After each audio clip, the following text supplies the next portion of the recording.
Donc là, je continue la correction du problème, une correction orale assez rapide.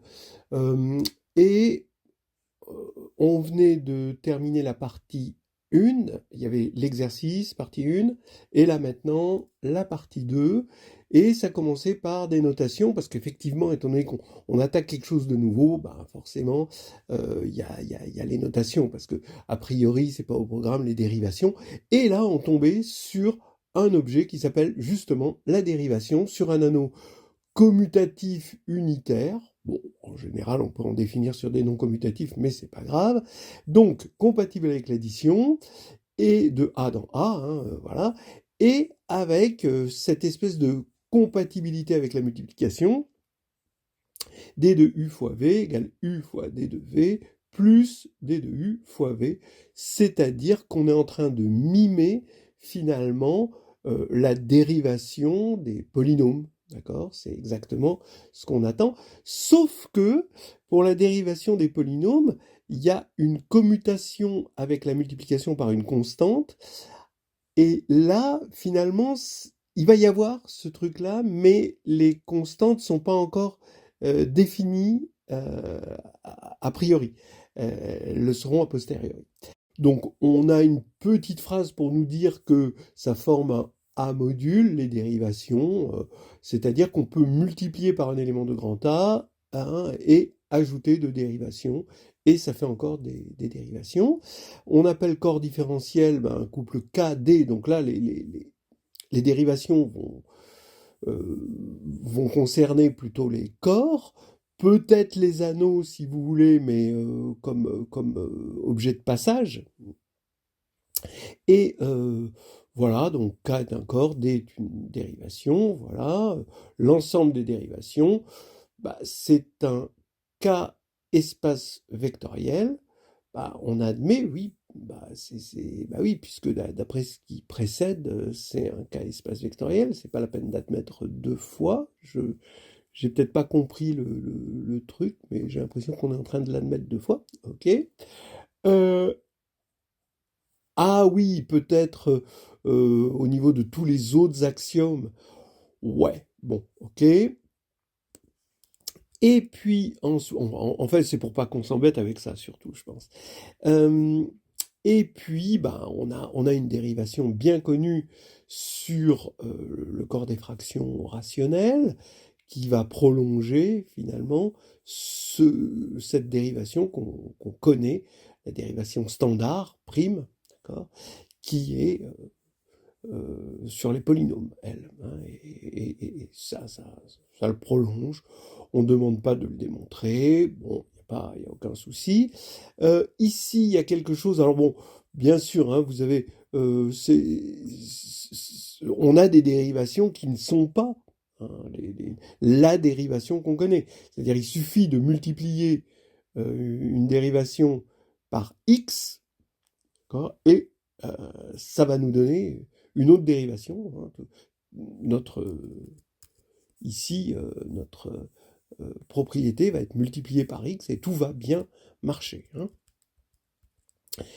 Euh, et puis, ben, on va avoir ce qu'on appelle les constantes, finalement. Donc ça, c'est le noyau de D, hein, on peut l'appeler comme ça.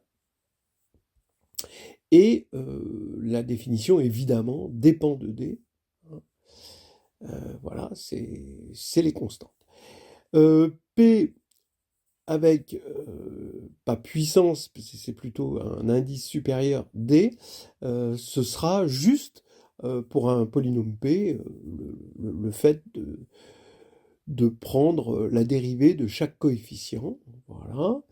Et là, c'est vraiment important, ça va avoir de l'importance dans la suite aussi. Bon, tout est important évidemment, mais c'est que on va supposer pour avoir une extension différentielle. Donc ça, c'est ce que je disais un petit peu dans l'introduction du problème. On a une théorie des corps qui est une théorie finalement des extensions.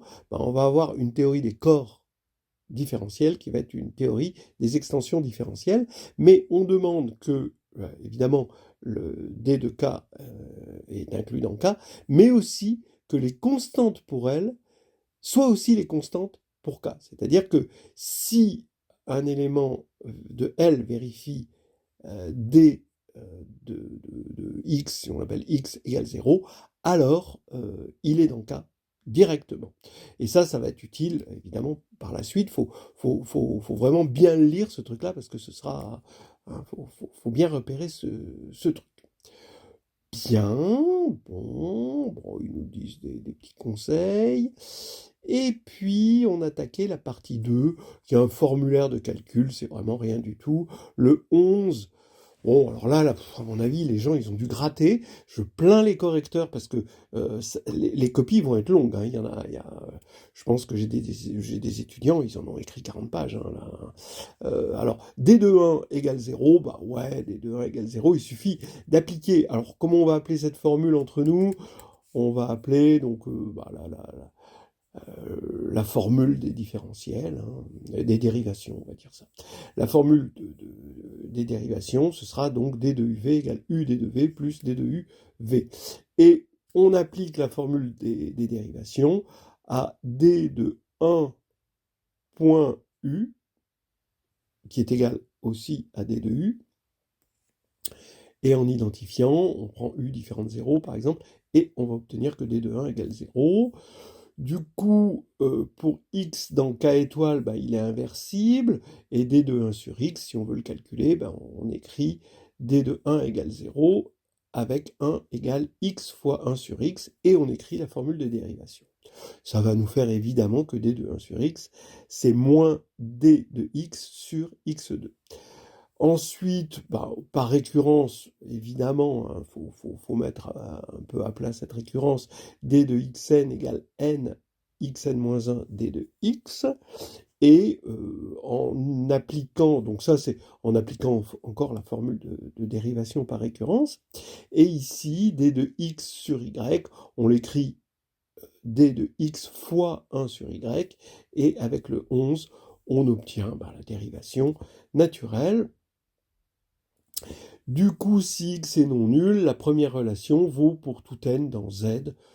Et évidemment, on fait une récurrence dans l'autre sens. Bien. Vérifier que k constante est un sous-corps de k, bah oui, on utilise évidemment, oui, de toute façon, il est stable, c'est un noyau, hein, en tant que groupe, donc pour l'addition. Donc déjà, il va être stable par l'addition, il va être stable par multiplication, c'est vraiment évident, par encore la formule de dérivation et par définition de k constante. Il va être stable par inversion, hein, en utilisant 11. Et D est une application K constante linéaire. Et oui, parce que ça manquait, hein, c'est ce que je disais tout à l'heure. D n'est pas K linéaire, mais elle est K constante linéaire. On applique encore la formule de dérivation, hein, à D de lambda U, où U est dans, on va dire, je sais pas, ici, D, oui, c'est sur un corps différentiel, donc D, on le voit sur K, oui, donc on applique D de lambda point U, avec lambda dans K constante et U dans K. Ensuite, LD, l'application définie par LD de X égale D de X sur X. Alors attention, elle est valable sur K étoile, évidemment, et elle va donner un morphisme de groupe de K étoile multiplié dans K plus. Oui, bon, c'est quasiment évident, hein. On applique encore cette formule de la dérivation voilà, ce qui va nous faire que quand on va appliquer à xy, ici, on va avoir la somme LD de xy égale LD de x plus LD de y. C'est vraiment tout droit. Bon, peut-être qu'il est important de savoir comment on démontre qu'on a un morphisme de groupe, peut-être montrer que c'est bien défini, mais bon, ça c'est quasiment évident, que LD de 1, ça vaut 0. Bon, déterminer son noyau, son noyau, ça va être encore les K constantes, mais étoiles, hein, d'accord, moins 0. Bien. Dans cette question, bah oui, on a R, là ici, on a grand K, c'est petit k de grand X, où petit k désigne un corps, et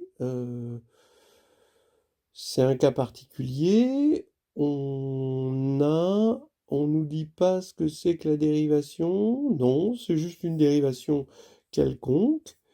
Donc ici, on suppose que R se factorise bien comme ça, et il faut montrer que dr sur R, c'est égal à dc sur C, plus une somme de bêta i, d de x moins alpha i sur x moins alpha i. Alors attention, les bêta i sont dans Z, donc moi je conseille quand même de faire le cas où les bêta i, on regarde juste les bêta i dans N, et d'utiliser la question précédente.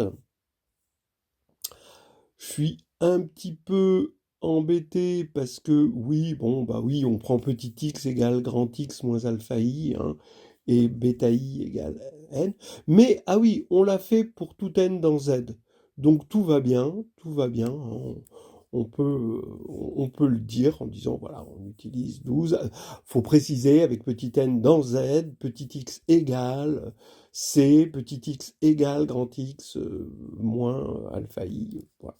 Bon, rien de bien méchant. Et on avait fini le 2-1. Bon, qu'on aurait pu admettre ça tranquille, hein. Et là, on commence à attaquer notre premier corps fini, c'est F4, c'est-à-dire que P égale 2 et Q égale 4, c'est-à-dire K égale 2 aussi. F4, c'est F2 de J avec J2 plus J plus 1 égale 0. Alors pourquoi il existe ce J? Je pense qu'il y a plusieurs façons de faire. Bon, F4, et j'ai envie de dire que F4 est unique, c'est-à-dire c'est l'unique corps à 4 éléments. Donc, rappelez qu'on a un théorème qui nous dit qu'il existe un unique corps à Q éléments quand Q est de la forme P puissance K. À partir de là, c'est plus très difficile. x2 plus x plus 1 est un polynôme irréductible sur f2, c'est-à-dire sur z sur 2z. Bon, on voit tout de suite qu'il n'a pas de racine et il est de degré 2. Il n'a pas de racine sur f2 et il est de degré 2. Donc il est irréductible, ce qui va faire que f2 de x quotienté par x2 plus x plus 1 va être un corps et il va posséder évidemment 2, c'est-à-dire f2 qui vient de f2, puissance 2 qui vient du degré de x2 plus x plus 1, élément. Et 2 puissance 2, ça fait 4. Et par unicité, c'est notre f4. Et donc, f4 est isomorphe à f2 de x quotienté par x2 plus x plus 1. Et dans ce dernier corps, eh bien, il y a un élément qui vérifie ça, c'est grand X, c'est-à-dire la classe de grand X, je devrais dire, qui va vérifier x2 plus x plus 1 égale 0, ce qui va faire que, par transport de structure, J va vérifier ça si J, c'est l'image de x bar par cet isomorphisme. Bon, je sais pas, j'ai peut-être fait trop compliqué, j'en sais rien, mais en tout cas, moi, ça me va comme preuve. Soit D, une dérivation sur F4, que vaut dj au cube? Eh bien, j au cube, évidemment, il appartient, comme j appartient au groupe F4 étoile qui a 3 éléments, par Lagrange, j au cube vaut 1, parce que j est non nul, évidemment, c'est facile à voir. Donc j au cube, ça vaut 1, donc dj au cube, ça vaut d de 1. On sait que d de 1, ça vaut 0. Bien. En déduire l'ensemble des dérivations sur F4, eh bien, là maintenant, on n'a plus qu'à dire que dj cube, c'est égal à 3j2 d de j. Alors, 3, ça vaut 1, puisqu'on est en caractéristique 2. J2, c'est non nul. Donc, on n'a que J2 D de J égale 0, et comme J2 est non nul, on est sur un corps, ça nous fait D de J égale 0. Et comme D de J égale 0 et que J est un générateur, peut-être que tout à l'heure je ne l'ai pas dit, mais comme grand X bar engendrait le corps f de x quotienté par x2, f2 de x quotienté par x2 plus x plus 1, bah, J forcément par transport de structure, il engendre aussi, hein, donc là il n'y a pas de souci. Et donc comme D s'annule sur f2, puisqu'il s'annule sur 1, bon, et s'annule sur 0, bah, il s'annule aussi sur J, d'après ce qu'on vient de voir, bah, du coup, il s'annule sur tout F4. Donc l'ensemble des dérivations sur F4, c'est juste 0. C'est l'espace vectoriel nul sur F2. On revient au cas général, déterminer l'ensemble des dérivations sur le corps fini FQ. Bah, on fait exactement pareil, c'est-à-dire qu'on va remarquer, c'est encore plus simple, on va prendre 0, bah, la dérivée de 0, d de 0, ça fait 0. Et si alpha est non nul, on a que alpha appartient au groupe multiplicatif, donc alpha q-1, puissance q-1, est égal à 1. Ok. Et du coup, qu'est-ce que ça fait? Bah, ça fait que d de alpha puissance q-1 égale 0. Et Q-1, en fait, quand on va l'écrire, d'après ce qui précède, ça va nous faire Q-1 facteur de alpha puissance Q-2 d de alpha qui va faire 0. Q-1 c'est non nul parce que c'est égal à moins 1, modulo P. On est en caractéristique P, je vous le rappelle. Et donc ça va nous faire on peut simplifier par alpha Q-2, et ça va nous faire que d de alpha égale 0. Donc quel que soit alpha, on n'a même pas besoin d'un générateur comme tout à l'heure, quel que soit alpha, d de alpha est égal à 0. Donc là, l'espace des dérivations, le FP espace de dérivation, est nul. Voilà, tout bêtement. En fait, je pense que la 16, non seulement ne se sert pas de la 15, mais c'est plus facile de le faire comme ça que comme ils l'ont proposé dans la 15. Sauf que peut-être dans la 15, ça nous donne une petite indication sur comment on pourrait faire pour la 16. Voilà. Bon. Ensuite, on suppose qu'on est en caractéristique nulle. Donc on vient de voir une situation un peu décevante, c'est-à-dire que sur un corps fini, bah, les dérivations, il n'y en a pas. 17. Bon, alors là, transport de structure, c'est vraiment du structuralisme dans toute son horreur. Là, des fois, c'est très joli hein, de structurer, mais là, bon, c'est que quand on a un isomorphisme de corps, bah, par transport de structure, hein, on obtient une dérivation sur K devient par isomorphisme une dérivation sur K'. Bon, et les constantes s'envoient par isomorphisme. Ça prend le temps qu'il le faut, mais bon, c'est tout droit. Et là, maintenant, on veut prolonger une dérivation.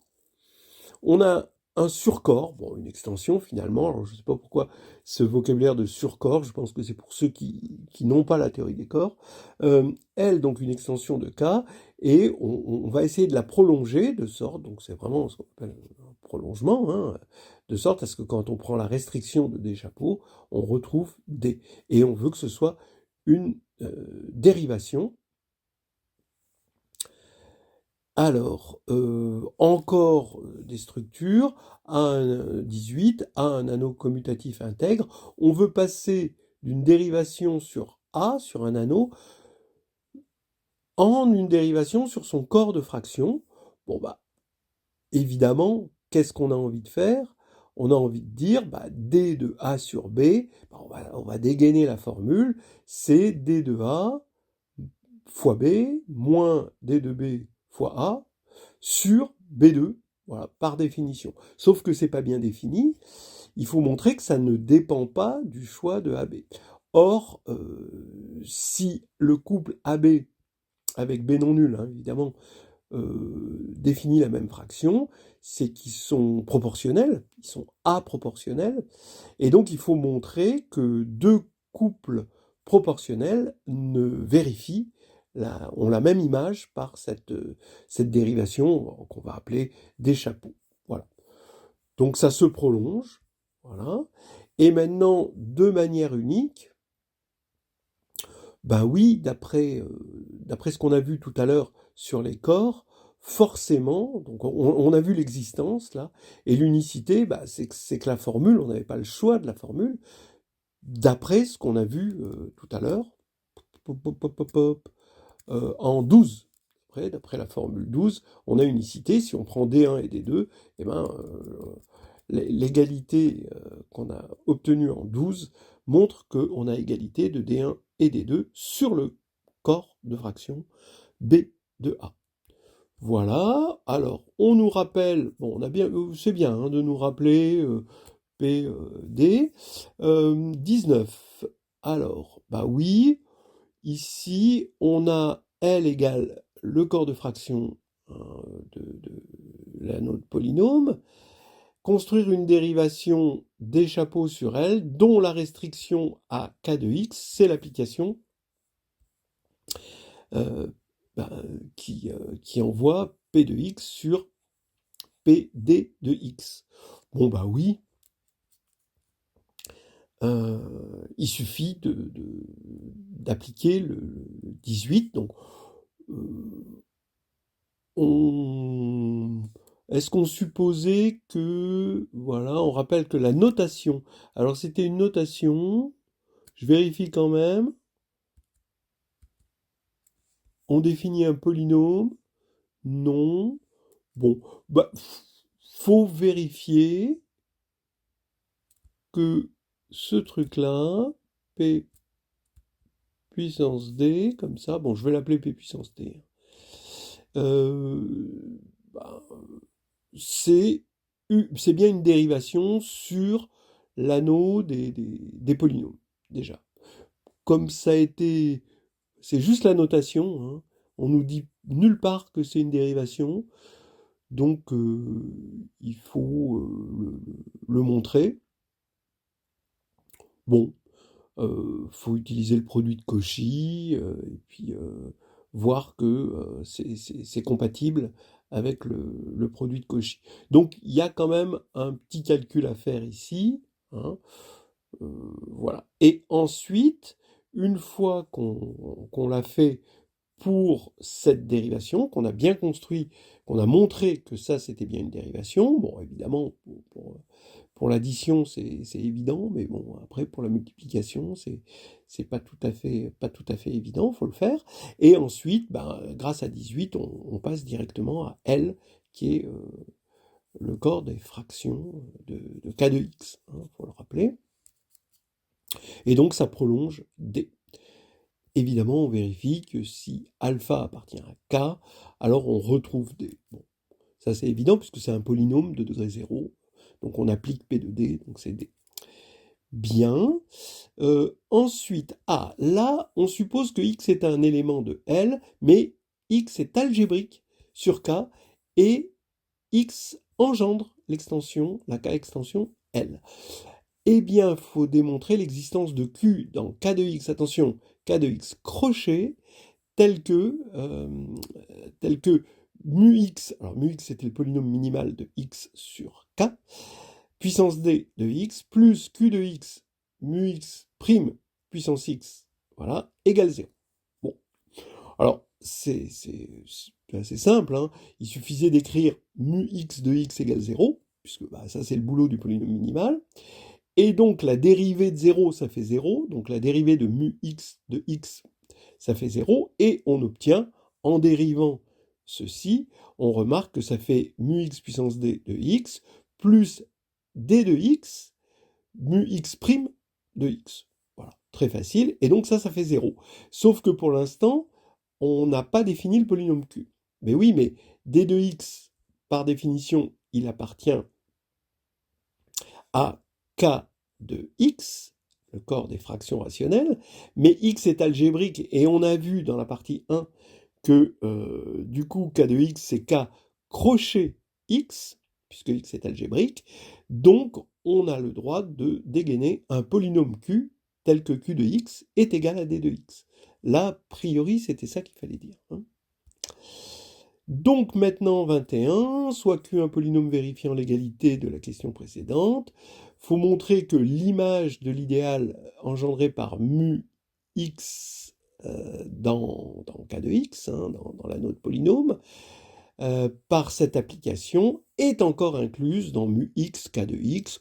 Bon, alors c'est évident, hein, on prend p fois mu x, on passe par ce truc-là, on rappelle que PD, ça va être une dérivation. Q fois P', bah, d'après ce qu'on a dit, c'est aussi une dérivation, hein, parce que P', c'est évidemment une dérivation, et quand on multiplie P' par un élément comme ça, eh bien ça nous fait une dérivation aussi, ça, on nous l'a dit dans les notations et les commentaires. Donc on a une somme de dérivations, donc ça va être une dérivation, hein. Et ça, on nous avait proposé, on nous avait dit, voilà, c'est bon, hein, vous pouvez l'admettre, hein, donc tout va bien. Ça, c'est une dérivation, et en utilisant le fait que ça, c'est une dérivation, on l'applique à mu x fois p. Ah oui, p ici n'est peut-être pas bien choisi, bon, d'accord, donc p fois mu x, on met en facteur p, et on va tomber sur p fois mu x, plus des choses multipliées par mu x, donc mu x, on va pouvoir le mettre en facteur, et plus des choses qui s'expriment en termes de mu xd plus q mu x prime. Alors là, fallait avoir un petit peu de réussite pour dire la chose suivante: xd plus q mu x prime annule x, donc c'est un multiple de mu x. Voilà. Donc fallait ramasser ce truc-là, utiliser 20 et dire, attention, ça s'annule en x, donc c'est un multiple de mu x. Et là, on obtenait, on voyait que donc si on prenait un élément de la forme mu x fois p, alors on tombe sur ici un élément de la forme mu x fois quelque chose. Bien. Bon, démontrer, oui, en déduire que cette application induit une dérivation sur elle dont la restriction à k est d. Alors, c'est surtout induit une dérivation sur L. Alors, il y a plusieurs choses, il y a plein de trucs hein, dans la 21. La 21, elle est bourrée de plein de sous-questions, hein, elle est plein d'items, hein, celle-là. Alors, on a une dérivation, donc on va avoir donc passage au quotient, donc ça c'était là le mot-clé, parce que on va prendre k de x, on va aller dans k de x, mais maintenant on prolonge ça en le morphisme quotient de k de x sur, on prolonge à droite, hein, sur k de x quotienté par l'idéal engendré par mu x. Par définition, il y a passage au quotient, donc on va prendre la composée, on va avoir donc un morphisme qui va envoyer k de x sur k de x quotienté par l'idéal engendré par mu x, et d'après la question précédente, donc d'après cette inclusion qu'on vient de montrer, mu x, l'idéal engendré par mu x, va vers 0. Donc là, on dégaine le passage en quotient, et on va avoir k de x quotienté par mu x donne k de x quotienté par mu x par cette application, bon, qui a un autre nom évidemment, parce qu'on a changé les ensembles de départ et d'arrivée. Et donc voilà, donc c'est bien défini, et comme L est isomorphe à k de x hein, sur mu x, eh bien la question, je dirais que c'était là où 17 servait. Il est précis hein, quand même le problème, il fait bien attention à ce qu'on ne dise pas n'importe quoi, hein. Je pense qu'il a été aussi très bien cobayé, c'est très possible.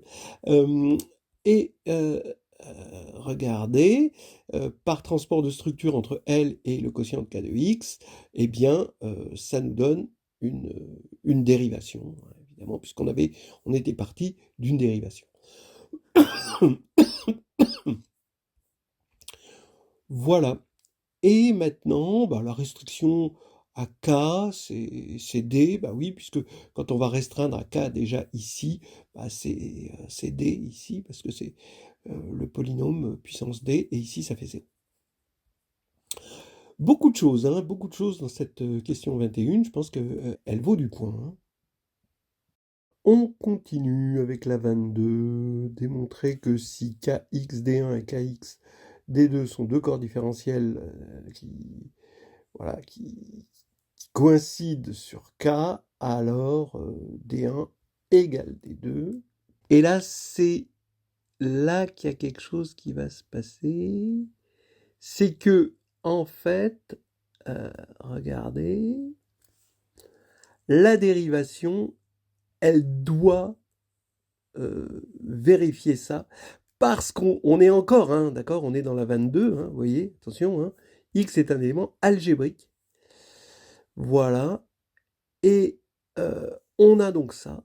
Et Q de X, forcément, il est déterminé par ça. Donc finalement, la dérivation sur X, puisque Q de X était la dérivation sur X, est complètement déterminée, ici, par cette égalité. Pourquoi? Bah parce que mu' est non nul. Et oui, donc mu' X de X, forcément est non nul. Et pourquoi ça? Parce qu'on est en caractéristique nulle. C'était là qu'il fallait le dégainer. Ok, donc finalement, les deux dérivations sont forcées d'être égales parce qu'elles sont complètement déterminées par D ici. Voilà. Donc là, la 22 était assez fine, hein, attention.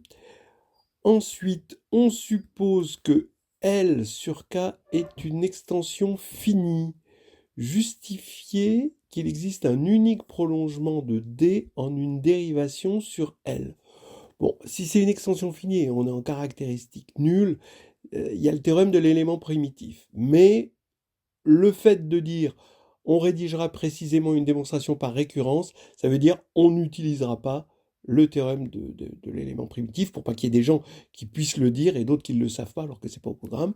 Donc je comprends parfaitement le sens de cette petite question. Voilà, hein. Alors, L de X. Alors, bon, donc, on, on va utiliser le théorème de la base télescopique par récurrence.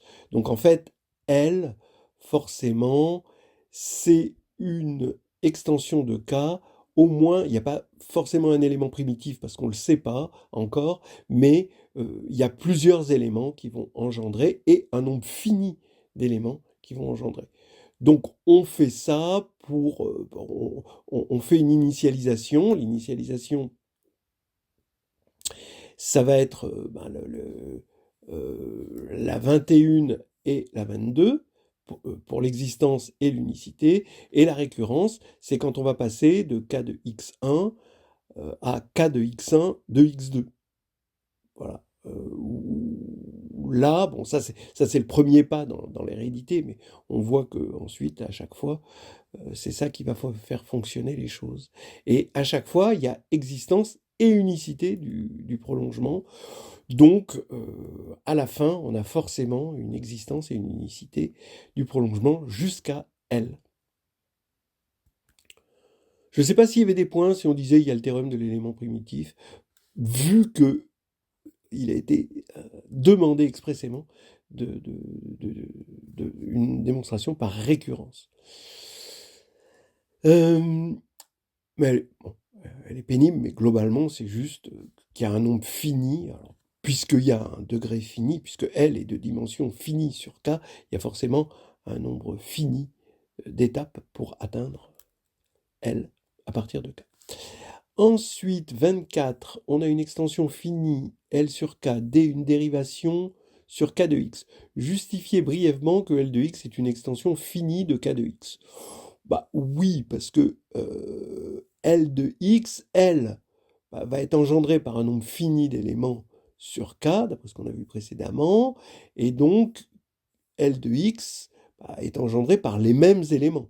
Et comme voilà, comme c'était une extension finie comme tous ces éléments étaient algébriques de L vers K, eh bien, ils sont encore algébriques sur K de X, qui peut le plus, peut le moins. D'accord?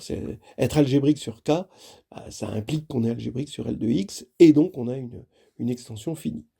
Je ne sais pas s'il y a plus simple à dire. Bon, en tout cas, ça me convient. Et qu'il existe une unique dérivation sur L de X qui prolonge D. Bah oui, on passe par la question 19, hein, et ensuite par la question 23. Voilà, bon, tout simplement. Ensuite, 25, on suppose dans cette question uniquement que K est de dimension finie sur Q, déterminer l'ensemble des dérivations sur K. Et bien sur Q, on voit bien que D de 1 égale 0, et avec ça, on a que D de Z égale 0, et Z les entiers, et avec ça, on a que D de Q égale 0, voilà. Donc les dérivations sur Q, c'est nul. Et par unicité, par unicité du prolongement, comme on peut prolonger 0 en la dérivation nulle sur K, parce que K est de dimension finie sur Q, d'accord? Donc on peut utiliser ce qui précède, et qu'on est en caractéristique nulle, ça c'est pas mauvais de le préciser, hein, quand même. Vous avez vu que la caractéristique nulle était importante, hein, au moment de l'unicité. Eh bien, on a que la dérivation sur K, elle est forcément nulle. L'ensemble des dérivations, ben, pas de chance, c'est 0. Bon, décidément, c'est pas très rigolo. 26, on a une extension différentielle finie, et il faut démontrer ce truc-là. Bon, bah, pareil, par unicité, hein, donc l'astuce, c'est quand même d'écrire sigma rond D et rond sigma moins 1 égale D. C'est ça qu'il faut montrer, finalement. Et donc, on montre que sigma D, sigma moins 1, c'est encore une dérivation. C'est normal parce que sigma, c'est un automorphisme de L qui fixe K. Donc, on a deux dérivations et que ça coïncide sur K. Bah oui, puisque sigma, c'est l'identité sur K. Voilà. Donc, finalement, on a deux dérivations qui coïncident sur K et donc elles sont égales par unicité. Et puis là, c'est presque terminé. Et là, on va attaquer un corps non parfait. Voilà, bon, donc FQ de X. On regarde 0, la dérivation de FQ de XQ. Voilà. Der de FQ de X, c'est le FQ de X, espace vectoriel des dérivations. Bah, ouais, d'accord. Ok. Sur FQ de X. Et question 27, il faut démontrer que FQ de X sur FQ de XQ est une extension finie. Bah oui, puisque c'est engendré, FQ de X est engendré par X sur FQ de XQ. Or, X, ce générateur, est fini, il est algébrique sur le corps de base, puisque X puissance Q appartient au corps de base, d'accord ? Donc on va bien avoir une extension finie. Et pourtant, il n'y a pas unicité, hein, problème des corps non parfaits, du prolongement de 0 en une dérivation. Bah oui, parce qu'on a 0 qui le prolonge, et on va le prolonger d'une autre manière, bah évidemment, en la bonne vieille dérivation des familles, celle qui nous a été proposée au tout début, tac tac tac, c'était il y a longtemps, celle qui nous a été proposée sur K de X, non, c'est pas là, qui nous a été proposée là, ici, voilà, ici. Donc on prend cette dérivation-là, et évidemment, quand on va appliquer à x puissance q, bah, ça va nous donner la dérivée de x puissance q. Bon, donc la dérivée de x, bah, c'est 1, puisque c'est la bonne vieille dérivation des familles. Donc la dérivée de d de xq, ça va être qx puissance q-1 fois dérivée de x, c'est-à-dire 1. Mais q est égal à 0 modulo p, puisque q est égal à p puissance k. Donc ça nous fait une dérivation qui est nulle sur FQ de XQ, puisqu'elle s'annule sur FQ, évidemment, ça on l'a vu, et elle s'annule sur x puissance q. Bien, donc ça s'annule là-dessus, et pourtant, la dérivée de x est égale à 1, donc c'est pas la dérivée nulle, la dérivation nulle. Donc on a deux dérivations qui prolongent 0, et voilà, bon, c'est sympa, ça c'est sympa. 28, démontrer que cette application est un isomorphisme de FQ de x espace vectoriel. Bon, bah, oui, faut montrer que c'est bon, bah, c'est évident que c'est bien défini, que c'est un morphisme de FQ de x espace. Bon, bah, ça c'est assez clair. Ça a été déjà clairement balisé, ce truc-là, finalement. Que c'est injectif, bah oui, si d de x égale 0, bah évidemment, ça fait que d s'annule sur x, et comme d s'annule sur fq, bah d, on a vu que d s'annulait sur fq, donc ça veut dire que d, c'est la dérivation nulle, donc c'est injectif. Et puis, surjectif, bah, en même temps, puisque c'est un isomorphisme de fq de x espace vectoriel, et qu'on a vu que ça, c'était non nul, on avait le cas d de x égale 1, il contient un élément non nul. Ici, c'est ce qu'on a vu en 27. Bah, forcément, puisqu'ici on est en dimension 1, si c'est pas nul, eh ben, c'est forcément surjectif. Bon, on aurait pu prouver aussi la surjectivité indépendamment, il n'y avait pas de souci, hein. Mais bon, c'est joli comme ça, on utilise directement la 27, et du coup la dimension ici, ben, c'est 1, hein, puisque ça c'est de dimension 1 sur FQ de x, et qu'on a un isomorphisme, et une base explicite, il suffit d'un élément non nul, et c'est la bonne vieille dérivation des familles qui va jouer le rôle qu'on a vu en 27, qui va jouer le rôle de base de cette droite de dérivation. Et on avait fini le grand 2 avec panache.